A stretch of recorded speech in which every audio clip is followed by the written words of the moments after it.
possibly the most epic mountain you've probably never heard of. This is the start of a long, long journey. My goodness, look at this place. Look how remote it is.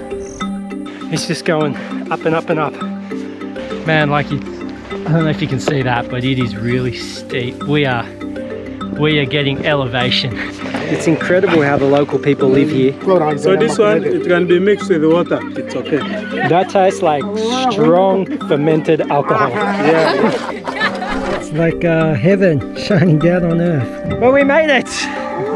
By far the most wild landscape I've ever explored. This potentially might be one of the most epic camp spots I've ever woken up to. Like an antelope? Yeah, that is a good chunk of meat. This is the sketchiest bit. It's so steep. I'm physically exhausted. This hike has pushed me to the limits. Alright, I got a big bloody long journey ahead of me. Just walking out of my compound. Now I've got to get a lift to a bus stop. I'm going to catch a big bus coach for a 6-hour drive to a very remote part of Uganda in the north. From there I'll stay the night and then I'll head off on my big hike into the mountains. So this is the start of a long, long journey.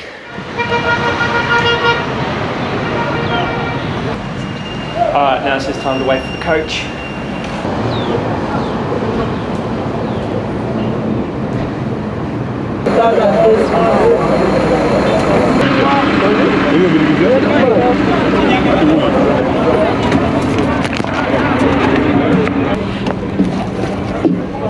I go there?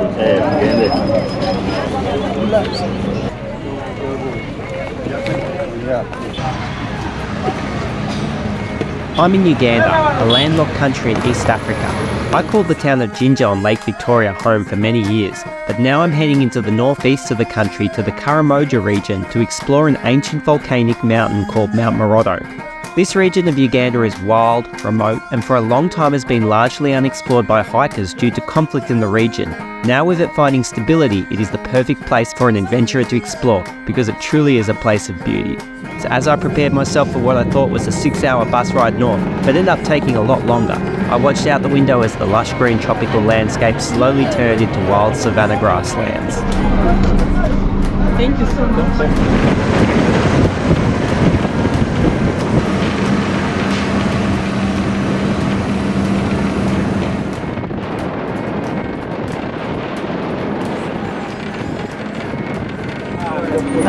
I'll catch the one off too. That one is early. Yeah.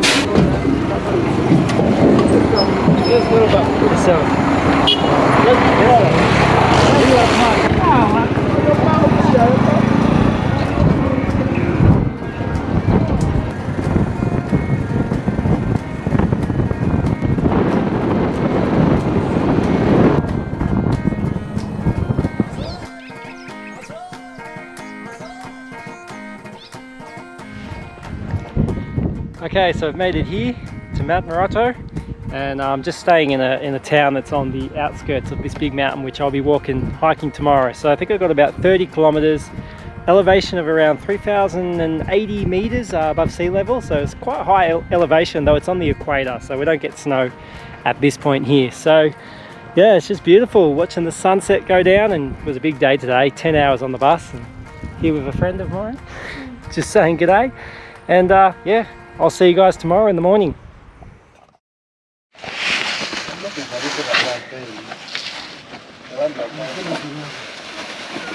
Heading to the base of the mountain, I was in for a big climb. This breathtaking area of wilderness is an ancient volcanic mountain near the border of Kenya and Sudan. The highest peak reaches 3,083 metres above sea level, and on this first day we were looking at 1,500 metres of elevation gain. Surrounded by lush, green, natural beauty, I was buzzing to get up to the mountain.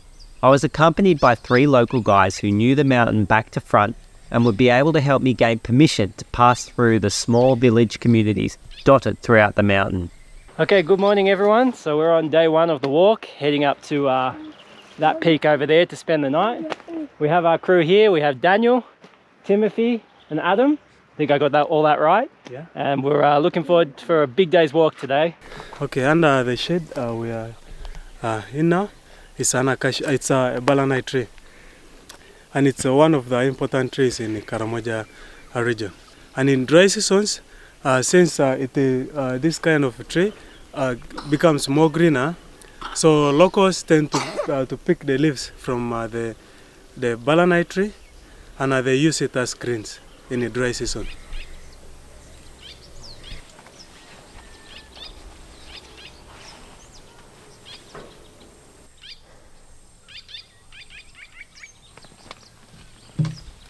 Yeah, I'm filming. And we're straight into it for the first day, for the first part of the walk in regards to elevation. It's just going up and up and up. And this is the small hill compared to the bigger hill we're going.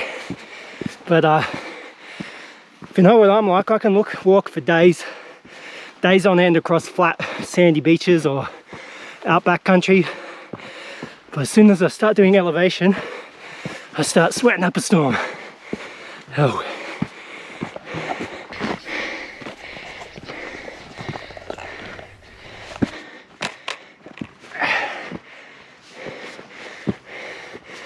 Whew.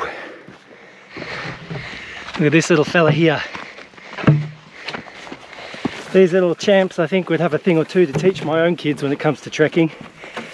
Man, I need to raise the standard for my own kids. Look at him.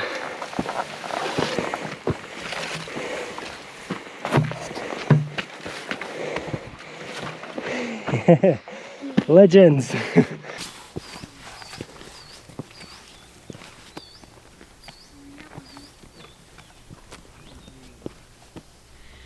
Man, like it's, I don't know if you can see that, but it is really steep. We are getting elevation. So I'm just here, the local guides are coming up now, waiting for them. But yeah, it's interesting coming on a hike like this, because when you go on hikes in Africa and, you know, around the world, you've got to take guides with you into the national park, which is great because they have so much local knowledge. But usually they want you to take porters as well. And you know, in the Australian oh, there's a fly on the lens, get that off. You know, in the Australian bushwalking community, we're big on self-reliance. And so the idea of bringing porters to carry all my gear, like they wanted to carry all my sleeping gear and provide that, it was a bit of a back and forth. I said, look, I have my own gear and I really would like to carry my own sleeping gear on my back. Yeah, it's ultralight, so you know, it's not too much of an issue. But I don't know, there's just something pure about the idea of carrying your own stuff with you. So, but the thing is, the porters also, this is their job and this is their livelihood. So, you know, they want to come along. So look, they're carrying some water and some food, and I'll carry my gear, and I think everyone's happy that way. And but it's just really cool to have the local guys come up with you. And the Karatunga is the tour company that I'm doing it with, and they're amazing, and they've got so much knowledge of the area. So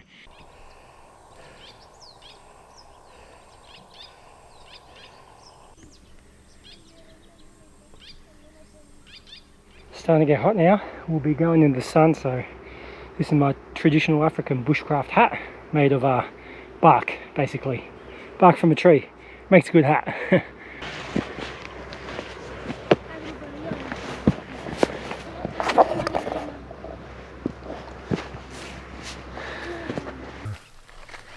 It's beautiful.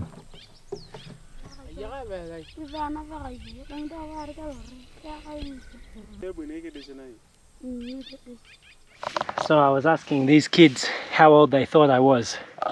One said 13, another one said 1 million. Not quite 1 million, but I do have a few white hairs in my beard. And these kids are, was it 6, 8? I wish my children could hike up a mountain like that. And can you say your name? My name is Marcus. Very good. And your name? And your name? Frandy. Oi, those are good names. So 800 meters elevation. Wonderful. Let's see what's on the other side of this ridge. How cool is this? Holy moly, this is beautiful. Phew. Grass is really tall. All right. I think that's the peak we'll be heading up to tomorrow. I don't know if you can see that, but whew, got a bit to go. Timothy has been telling me that that peak is not the highest one. That's the second highest peak. Second highest peak. Awesome. So it gets higher again. They go to church. So when nature calls.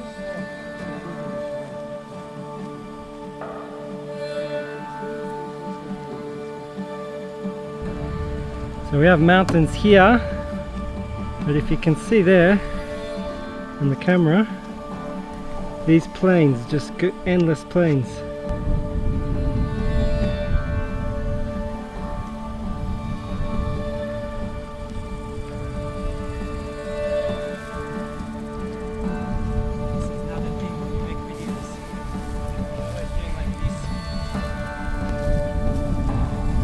How are you?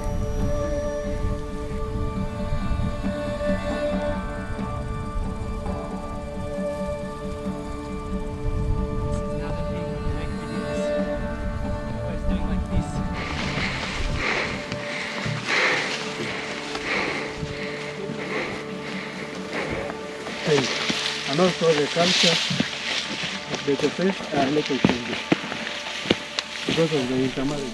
Little jungle area with a little stream here. Interesting, we just passed an area with a bunch of cattle and I started filming the cattle and I was told don't film the cattle because this area sometimes has some issues with the army. They come in and disarm the local population and the local population don't like that, and there's accusations of cattle theft and things like that, so just have to be a bit sensitive with who you pass by. And there's a village up here with people, so we'll be passing through there and then it'll be up to the top of the mountain where it's really just wild landscape.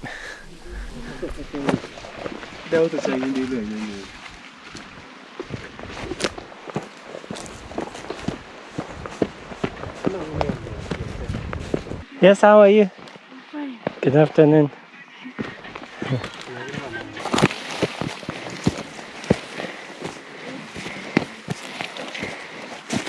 Hello.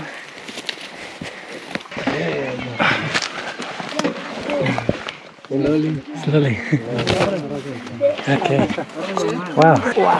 So this is duff, and they are trying to fry it to form fried duff. Okay. And it's a material used for making local beer. Local beer. Very good local How beer. they make this duff is that they grind sorghum or maize, and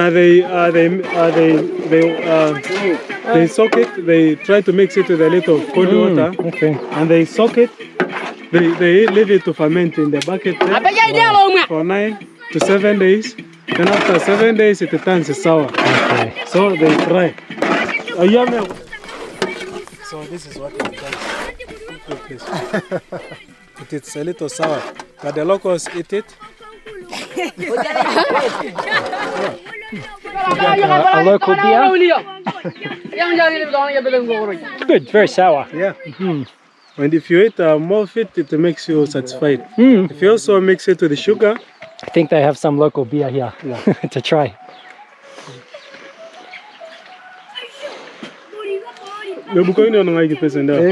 so this one, it can be mixed with water, hot water. But you can also take it like that, it's okay. How does it taste? That tastes like strong fermented alcohol. Yeah.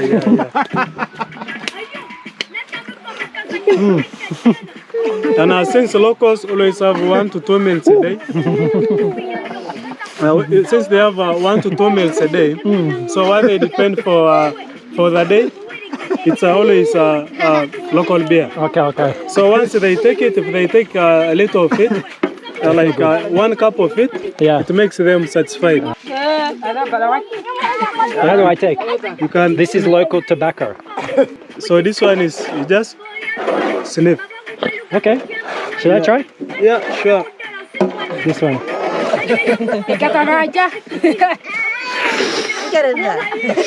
Carry your size.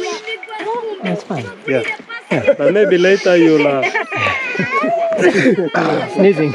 Yeah. If you're not used to it, that's what happens. So these are the local houses for the people here. I thought that maybe they sleep down, but they sleep up. So when the rain comes, When the rain comes, they'll the be water okay. can pass under. But this person has decided to use both, like the ground and the top. And currently Okay. they are keeping maize. Wow. And some pumpkin. Period. At the same time for warming themselves. That's how they sleep. Yeah. Does it get cold here on the mountain? Yeah, it gets cold at night. That's why they even on their huts, if we saw one. What a privilege to be invited into this community. A simple exchange of some of our food for some of their local produce established the foundation of a friendship that resulted in being able to share in their local culture. The tepeth people really have an incredible way of life, surviving off the natural resources around them. This is a people that inherently know that humans are not meant to be disconnected from the natural world, but are very much a part of it. They were also some of the strongest people I've met, walking large distances and up high elevations every day to trade in their local markets. It goes to show what humans are capable of when we haven't restricted ourselves to being moulded by constant comforts and conveniences.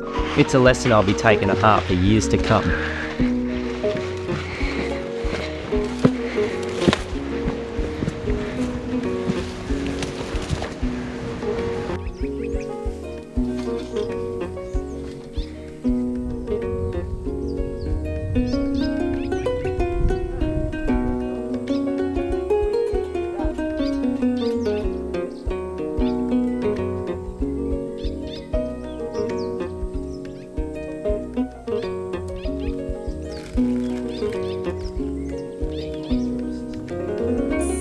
They made me a beef sandwich for lunch that I've been carrying in the pack. It's really good.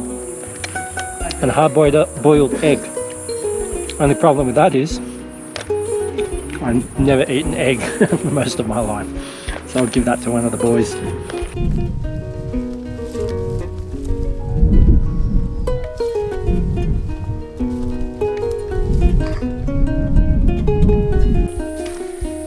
Alright, we've got a little stream here, and this is the water we'll be using for cooking.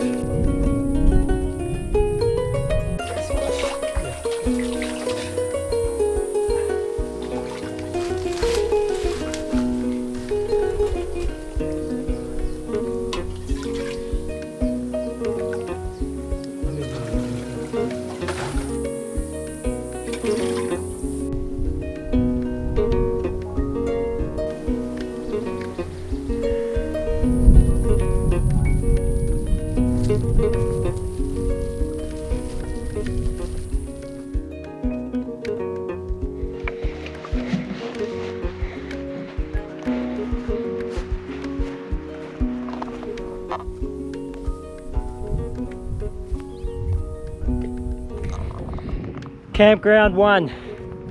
This is where we're going to spend our first night. Absolutely gorgeous. Oh, that's awesome. And that's the third highest peak there. I think we're going to go up there for sunset view. Beautiful. Nice place for camping. Matches.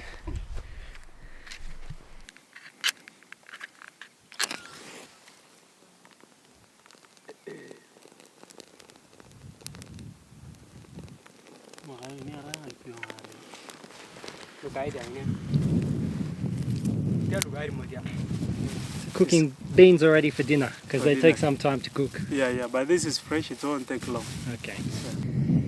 So, deciding where I should camp. Should I set myself up here with those views, or here with those views? Plenty of options to choose from. Not a lot of trees though in the area, so setting up the tarp might be a challenge, though it might not rain tonight. So I got the bug net, the Alton bug net. I could just sleep like that, but there'll probably be a bit of wind in the night, so that at least the tarp gives you a bit of protection. I'll see what I have to work out. I think my best option is setting up the Alton bug net tent here, and then using that tree as a plough point. And then I've got that awesome view there. I've got that view over there. I think that's going to be the best bet for me.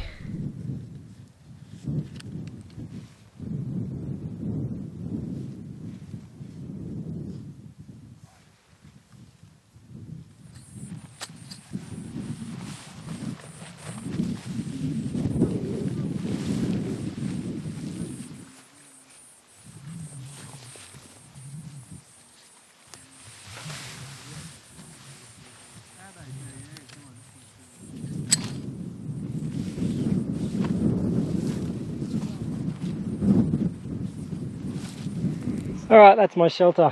It was a bit hard to do because there's not a lot of trees here or flat ground, but just had to use a bunch of ropes. It's kind of a plow point, kind of not. I'm using a bunch of sticks to prop it up because there's a lot of wind coming from that way. But that should be fine. And I've got a little grasshopper here.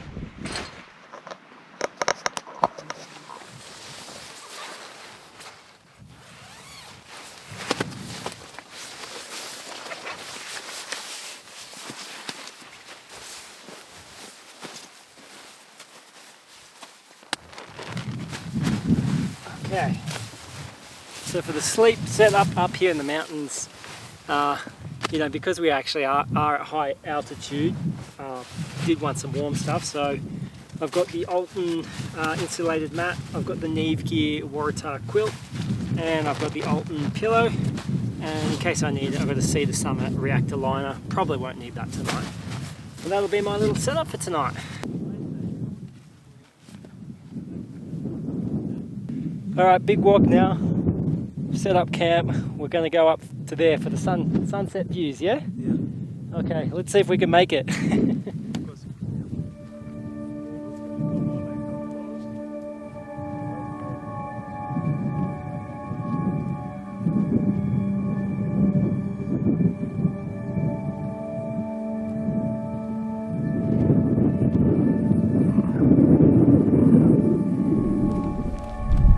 Consume what they have planted.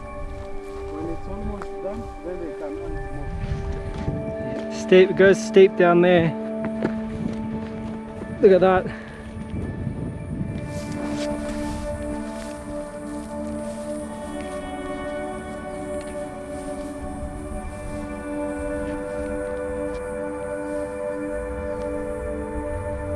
My goodness, look at this place.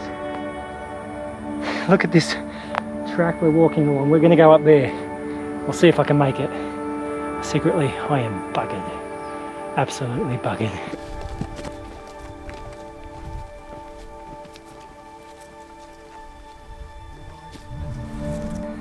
There's a valley down there and it drops down into Kenya.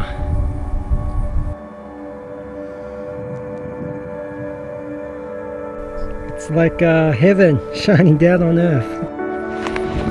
Okay, kind of daunting. That's where we're reaching. Let's see if we can get up there in 30 minutes or so. Looks like a bit of a climb, mate. The final push to the summit of the third highest peak. Do you think we'll make it, Daniel? Of course we will. We have to make it. We will make it. Yeah.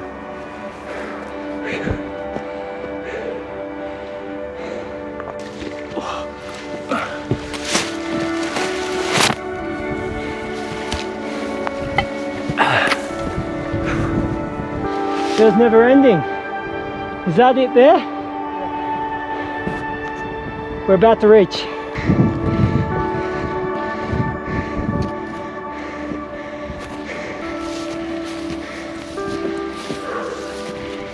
Painful.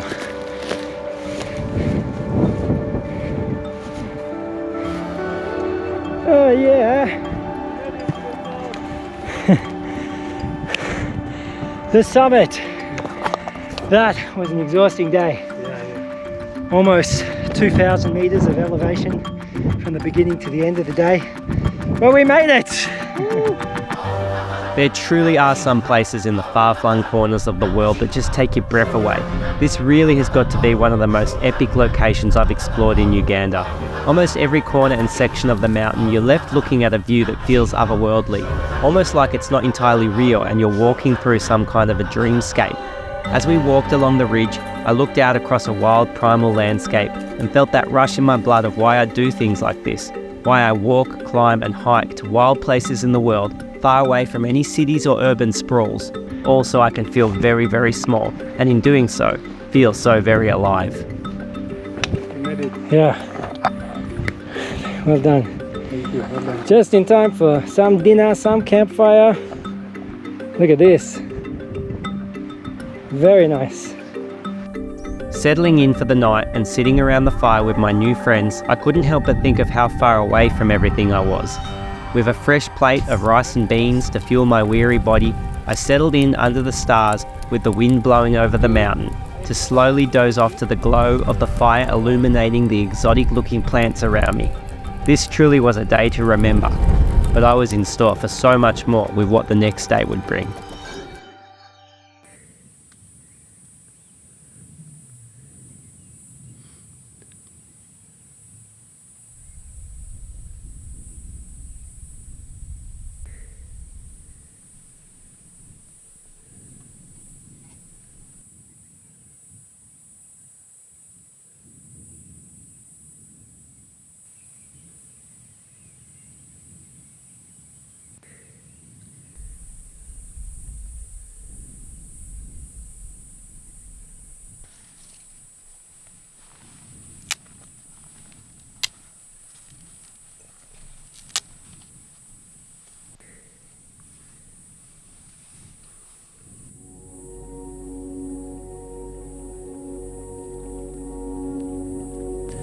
This potentially might be one of the most epic camp spots I've ever woken up to. What a place. But we're going to have a good day today. Climbing that peak there. I don't know if you can see that. There you go. I'm looking forward to it. Got some coffee on the mix. Some African coffee. Going to get into that.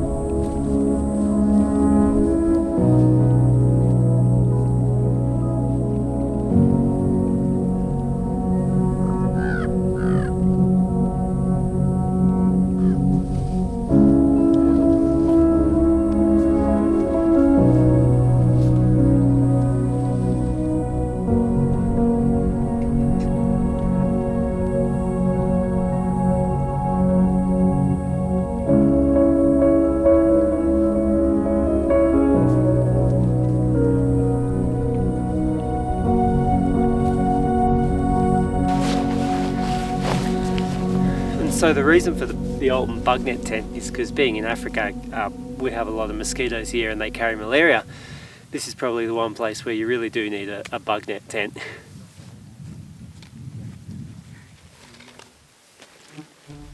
You've been carrying that mango in your backpack? Yeah. Oh, that mango, it must even weigh like 1 kilo. No, it's really light. Wow. Arabica coffee. Okay, so this is made from Mount Elgon, another mountain in the area. And African coffee is some of the best coffee in the world because if you didn't know, coffee originated from Africa, from Ethiopia actually. So this is the homeland of coffee here in Africa.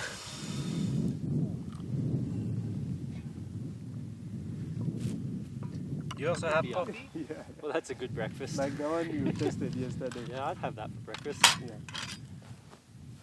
So that's why they, sometimes. Have a look at this mango.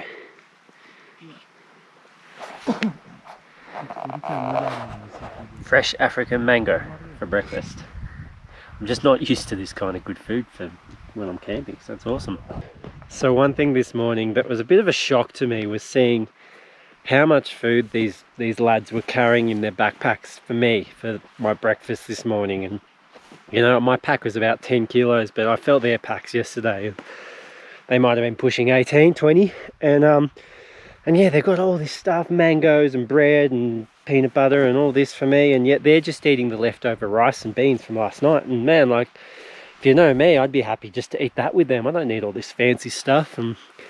But you know, for a tour company, they're trying to cater for people who want the best experiences. But it is a bit of a wrestle for me and a bit of a struggle because it's just, if you know me, I'm not into that excess stuff and being catered for, and yeah, it's a little bit overwhelming. But talking to my guide, Daniel, he was saying that, you know, because I was kind of explaining that to him, and he said, hey, look, you know, like there's a few people, villages here and people living in the mountains, and all this leftover food we've got that we brought for you, like we can give it all to the villagers and they'll be so happy with that food. So that makes me feel a bit better knowing that, you know, all these fruits and all this, you know, this bread, loaves of breads and stuff like that, we can give them to the local villagers and they'll be really happy with that. So At least that eases my mind a little bit. So Daniel was just telling me we need a local person to guide us through the forest because the hunters set traps. Yeah, set traps for trapping wild animals. And if you step in them, usually usually how they stretch them like this. They have springs. Yep. So they are stretched. Yep. Then after there is somewhere they tie on the tree, like a place where they tie a rope or a chain on the tree, so that in case it is trapped, like if it's stretched, if an animal like puts its leg in, it crunch. Yeah. And so if we put our leg in there, it will broken leg. Yeah. And now so of course there's bear traps in the jungle. Yeah. We call them bear traps. Oh. They're like those big clamps. That Yeah. That's like they do like this. Yeah. We have little ones they used to use little ones in Australia for catching rabbits. Okay. But they're illegal now. You're not allowed to use them. Yeah. Wow, okay, so we have to dodge the traps through the jungle. Yeah, let's say if it's not delayed, if he comes, we are going. I'll let you walk in front. I'll walk behind you. Because he knows, because he's also an hunter. Oh, okay. So he already knows.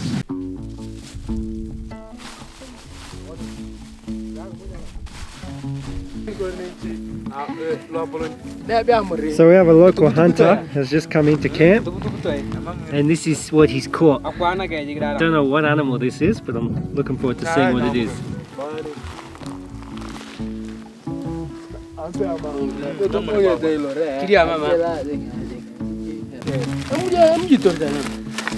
See what this is. Oh, he's already skinned it. Yeah, skinned. Wow, look at that. Is it like a An antelope. like an antelope? Yeah. Yeah, okay. But with the skin is brown, a little like your hand. Yeah. Then it's a little like white. Look at that. That is a good chunk of meat. Wow, that'll feed many people.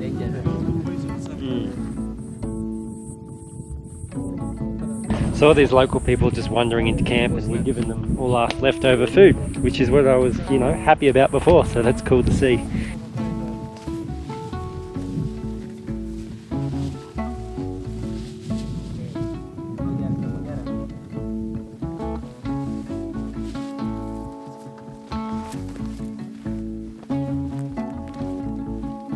Whew, it's only 8:30 and you can feel the heat of the sun already coming down on us.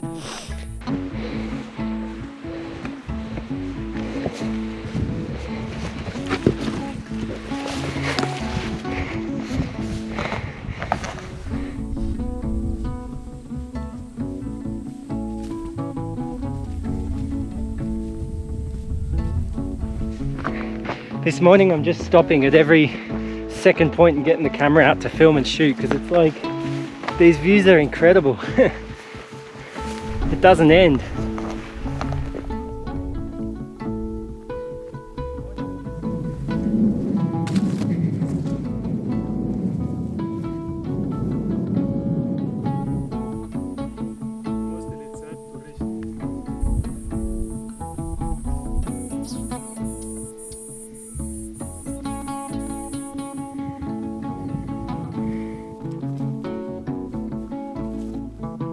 Now we have a descent, and it's quite slippery. I was about to say it's quite slippery as I slipped, and you can feel it on the knees. So we're going down there, and then maybe up along the ridge, then down into the forest.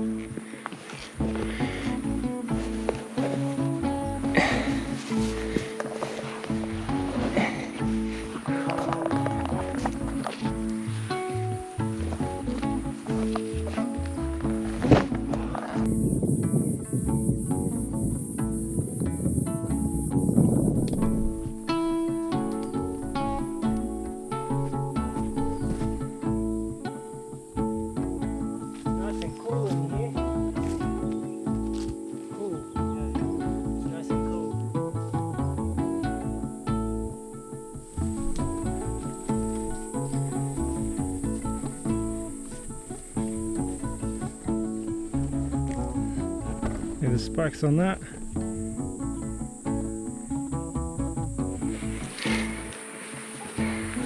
And that's the end of the jungle forest walk. Back onto the mountaintops. So this is a local snack. It's like little seeds mixed together with honey and peanuts. It's really good. So just been assessing the plan with my local guide, what we're going to do. So this walk is meant to be 3 peaks in 3 days. Unfortunately, we might not be able to do the highest peak, the highest summit of Mount Moroto on this trip. Basically, we had arranged for one of the local tepeth people to come and guide us for this walk, because apparently there's like these traps that they catch antelope and warthogs on this section of the mountain. So the guy's not rocked up, the local tepeth guy who's meant to take us there. So Daniel is a little bit stressed out about taking me there when we could be potential danger of walking into these traps. So the plan is maybe just to walk to a ridge line so we can look down the other side of the mountain towards Kenya, and then we'll at least do the second highest peak summit of Mount Moroto. Look, I'm not too fast. I'm not here to have to try and bag every single peak. I'm just enjoying the experience, and to just take the scenery in and get some footage is incredible.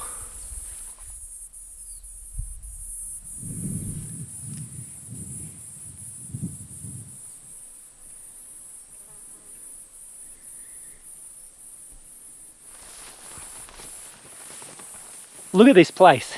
It's absolutely incredible just to be here, just to stand on these mountains and this wild landscape. I mean, just to experience it and experience how, you know, get to view how the local people have lived here for thousands of years.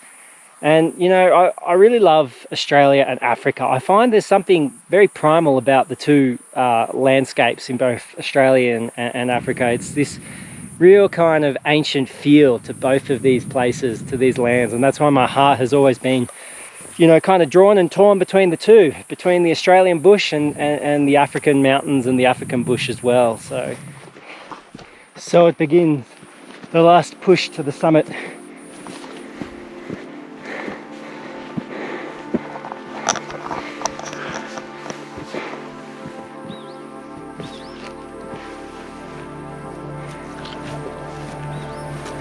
This is the sketchiest bit. It's so steep. Look at these cliffs. That's the best foothold. Oh man, yeah.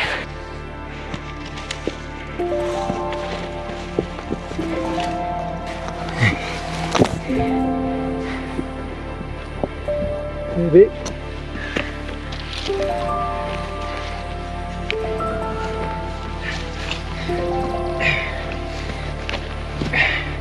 It's some proper rock scrambling there. I like this mossy stuff here on this tree.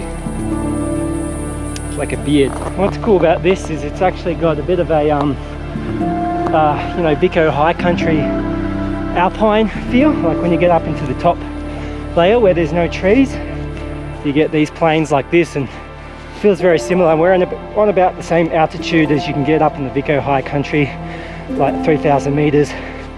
So yeah, interesting. Though we're on the equator, so it's tropical here. Look at that peak there. Wow.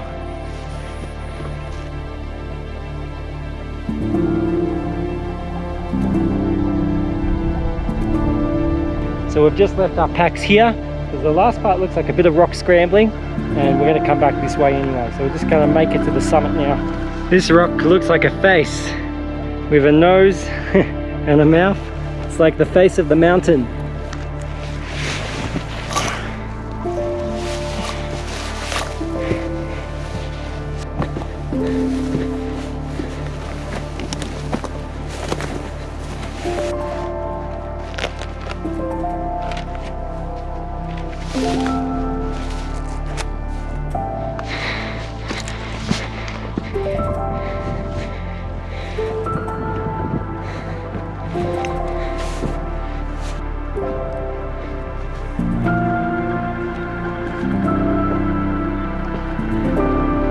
Are we there? Yay!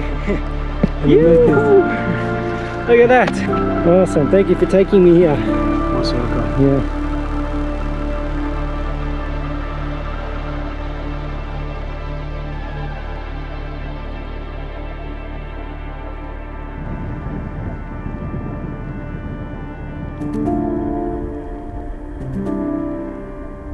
Alright, we made it to the summit and basically we're going to walk to camp now, which is along this ridge line and then somewhere on the flats there, that's where we're going to camp. Anyway, I'm going to pack away this camera and we're going to just march to camp, and then when I'm there we'll be able to set up and have a nice evening in camp.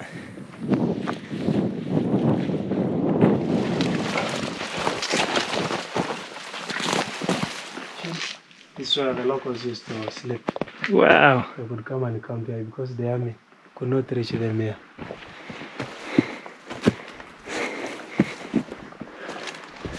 Almost at camp.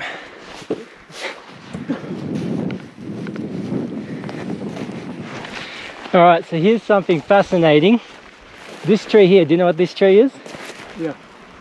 Eucalyptus. Eucalyptus. Yeah. Do you know this tree is not native to Africa? Yeah, it's not native.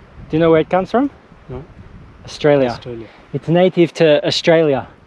So to see this here, and these look quite old, these must be over 20 years old, these trees, by the size of it, means they were planted some years ago. By missionaries. Okay, by the missionaries, there you go. So every now and then you see eucalyptus forests in Africa, and it's really weird because eucalyptus is native to Australia. So there we go, I feel like I'm back at home now. Here comes Timothy. And this is camp in the pine forest. Oh wow, look at this. Beautiful views. Pretty cool campsite.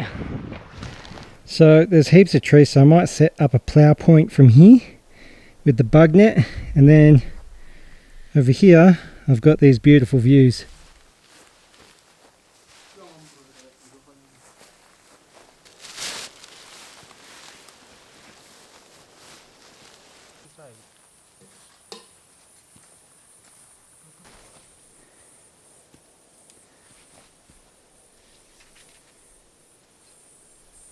So I've done the typical plough point setup, but then I've just kind of mixed it up by adding this just a raised flap. So when I'm sleeping in there in the bug net, I can get those views.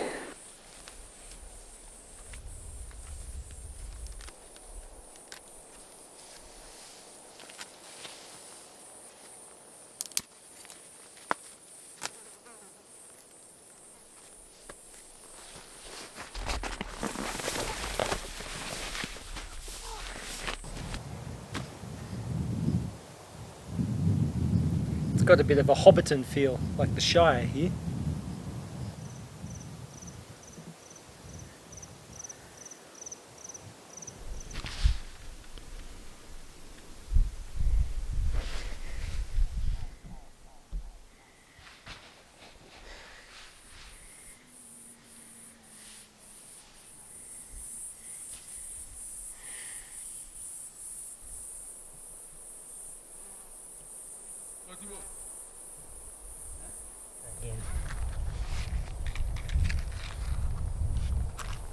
Maybe it's old. And this one.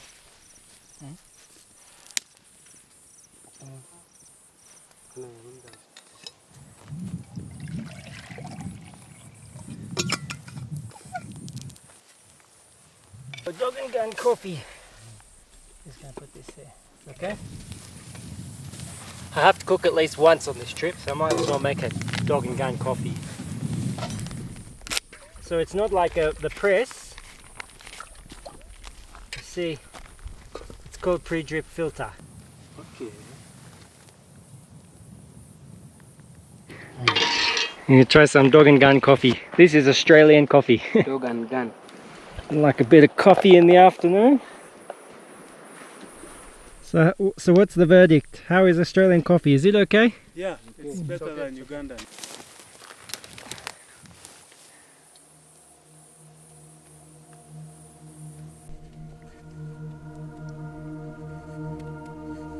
Traditional food.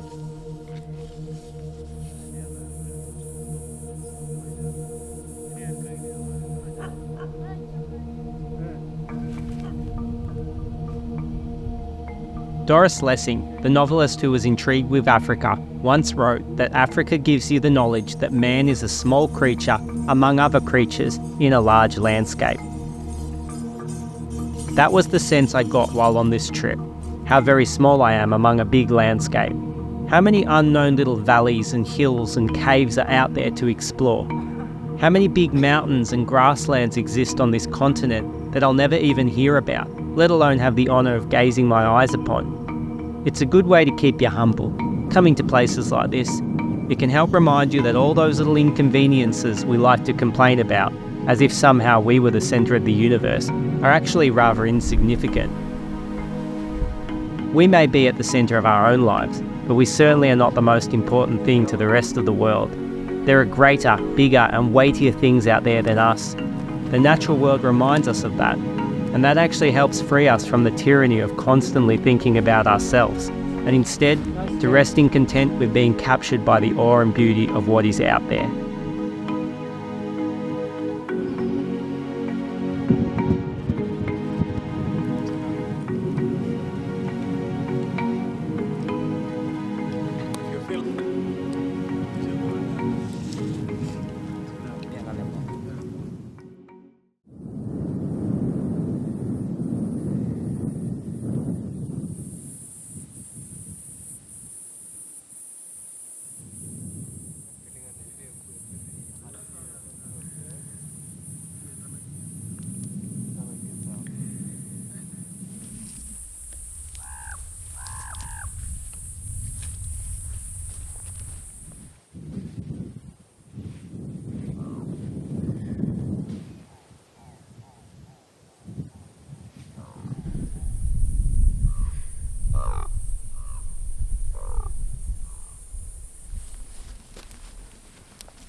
Okay, Daniel's going to show me some African bushcraft. Okay.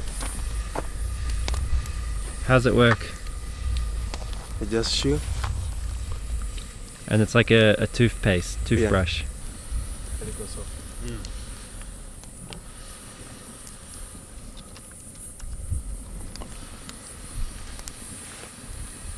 Last night the wind was coming in really strong in the afternoon from this direction, which I probably should have been aware of, seeing as that's where the bulk of the mountain is. It makes sense that the wind would be pushing this way. But it got quite strong and my tarp was set up here and it was just blowing straight into it. I'm like, I'm going to have a bit of a miserable night. So got the head torches out and at around 9 o'clock I set up over here. I'll show you.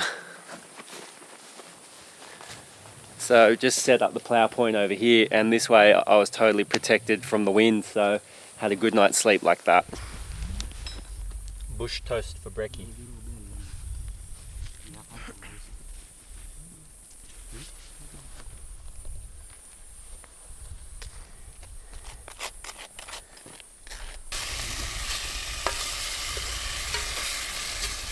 Okay, so this is the antelope that you saw the other day that the hunter caught, and I had some last night. I'm gonna try some more. It even has a hair on you. Yeah. But there are some clans that they don't eat the antelope. Some do, some don't, because some worry that if you eat it, it'll bring like a sickness. It will spot your skin. Makes the skin change. It does smell a bit funky. It's a very gamey meat, kind of like a rabbit. Oh, it's strong. But I ate some last night and my hair didn't change color. So it means I'm okay to eat, yeah? Yeah. Whew, it's strong. you should add at least one more piece. This is this is enough for me in the morning on my morning stomach. Yeah.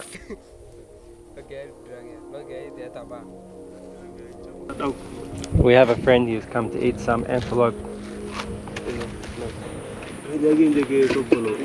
Just walks out of the bushes, comes for some food. That's how it's done here.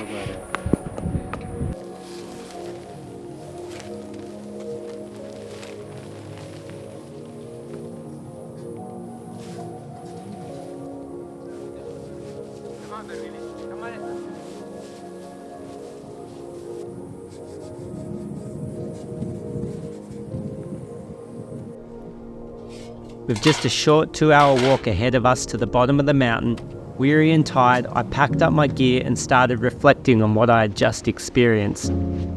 The natural beauty of such an epic location had left me buzzing, but I think what really hit me was enjoying the company of my local guides, seeing how they interact with an environment that they so clearly belong to, and how they were willing to share their local knowledge, stories and songs. What a privilege to get to spend some time with the local tepeth people in the mountains while on this journey. Just like many parts of rural Uganda, I'm always intrigued by the simple way of life. For many of us who are into bushcraft, it usually consists of a weekend hobby. For the local tepeth people, it is a way of life. Everything they do consists of utilising the natural resources around them to create ways to make life simpler. This is bushcraft at its purest. It's no wonder these people have such a strong connection to the mountain they live on. They breathe it, live it, give birth on it and die on it. And they had been doing so for generations. They just intuitively know the mountain and it is home to them. And as they welcomed me into their homes and I awkwardly shuffled my unaccustomed body in and out of their little huts, they embraced me with laughter and smiles. What an honour and privilege to spend some time with these inspiring people. I'll cherish the memory of this adventure for the rest of my life.